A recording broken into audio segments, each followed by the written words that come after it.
Hello, সখাসখির দল। সখাসখিই বলা ভালো, কারণ অনেক বন্ধুরা হলো।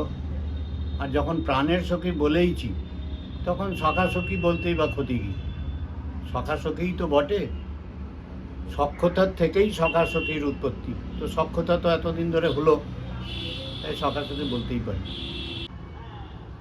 আজকে যে ফটোটা আপনারা দেখলেন, কাল বলেছিলাম যে কাল বিশেষ একটা দিন। তো আজ 23শে এপ্রিল 2025, আমার মায়ের মৃত্যুবার্ষিকী। যে ফটোটা আপনারা দেখলেন, এটা আমার মায়ের ফটো। তো আমি আজকে ভেবেছিলাম আমার পরিবার সম্পর্কে কিছু বলবো।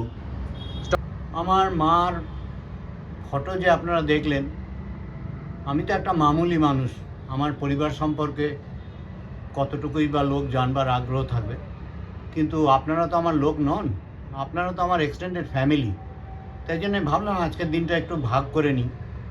আসলে আমার কাছে আমার মা আমার বাবা, আবার আমার মা আমার মাই। কারণ আমার বাবাকে আমি অনেক অল্প বয়সে হারিয়েছি। মোটামুটি ধরেন 6-7 বছর বয়সে আমি বাবাকে হারাই। তো তারপর থেকে আমার মাই আমার কাছে সব কিছু। আমার মাই আমার কাছে সব কিছু। তো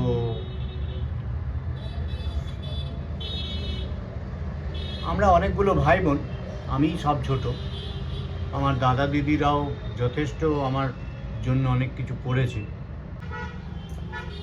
আমরা হলাম 5 ভাই 2 বোন। তার মধ্যে এখন আর সেরম কেউ নেই, শুধু আমরা 2 ভাই 1 বোন আছি। বাকি দাদাদের দিদির ছেলে মেয়ে এরা সব আছে, বড় হয়ে গেছে, সব নিজের নিজের জায়গায় সেটেল। এখন পরিবারের কথা বলতে গেলে, ছোটোবেলার কথা বলতে গেলে, আমার ছোটোবেলা কেটেছে খড়দা টিটাগড় মিলিয়ে। পড়াশোনা সবই ওখানে।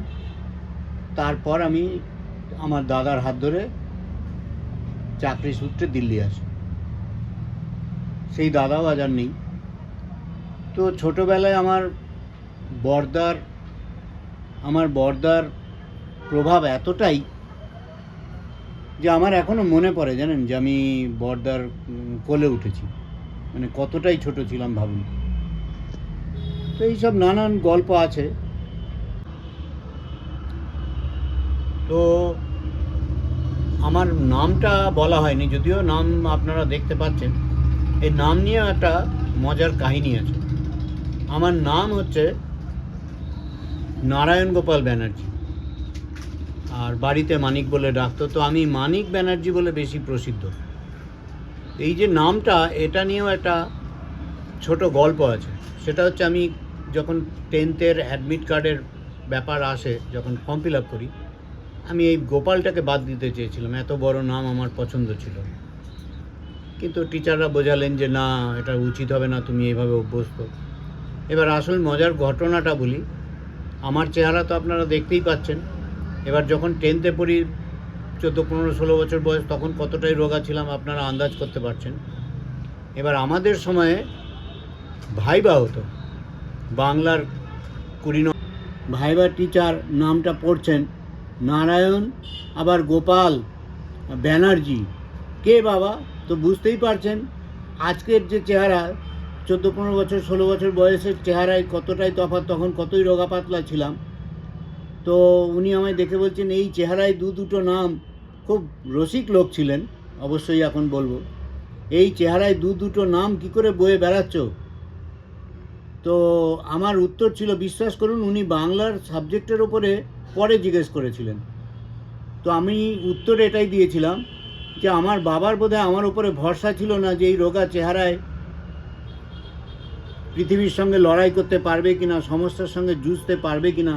তাই জন্য দুটো নাম দিয়েছিলেন, যে ভারে না কাটুক, নামে অন্তত কাটবে। তো এই উত্তরে উনি এত খুশি হয়েছিলেন প্রেজেন্স অফ মাইন্ড দেখে। তো উনি বললেন, অর্ধেক নাম্বার আমি তোমায় এতেই দিলাম। তো 20-তে 19 পাওয়া বাংলা একটা অনেক বড় ব্যাপার। তো আমি পেয়েছিলাম।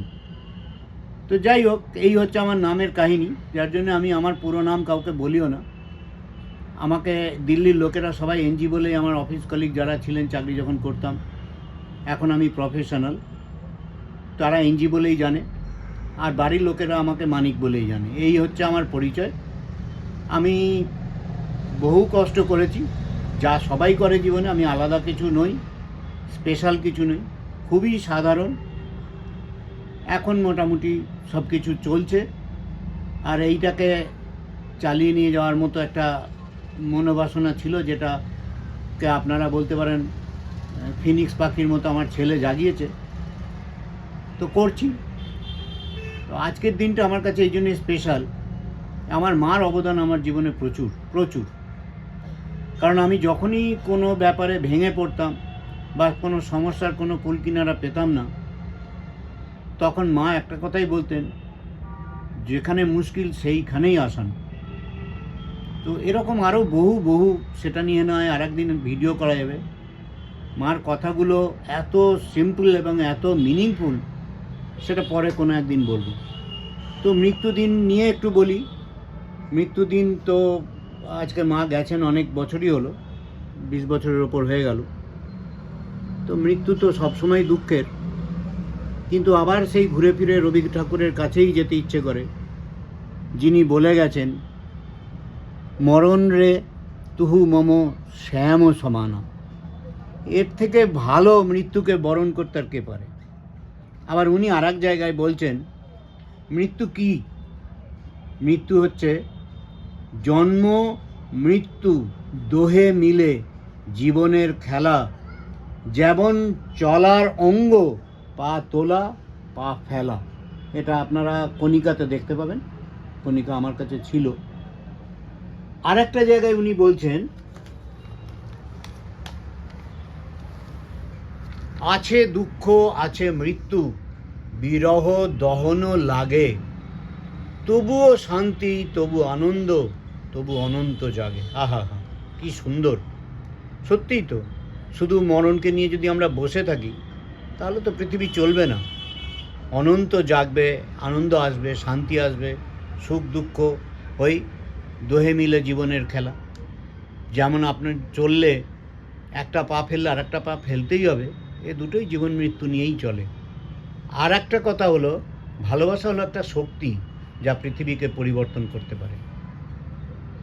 এটাই এই আজকের দিনে মা যেখানেই থাকুক, উনি যেন শান্তিতে থাকেন। মার আত্মার শান্তি কামনা করি। আমার মতো একটা অতি সাধারণ মানুষ, তাকে আপনারা যে তার কথা শুনলেন, কেমন লাগলো বলবেন। লাইক, শেয়ার, কমেন্টস অবশ্যই করুন এবং সাবস্ক্রাইব করবেন। ধন্যবাদ, ভালো থাকবেন।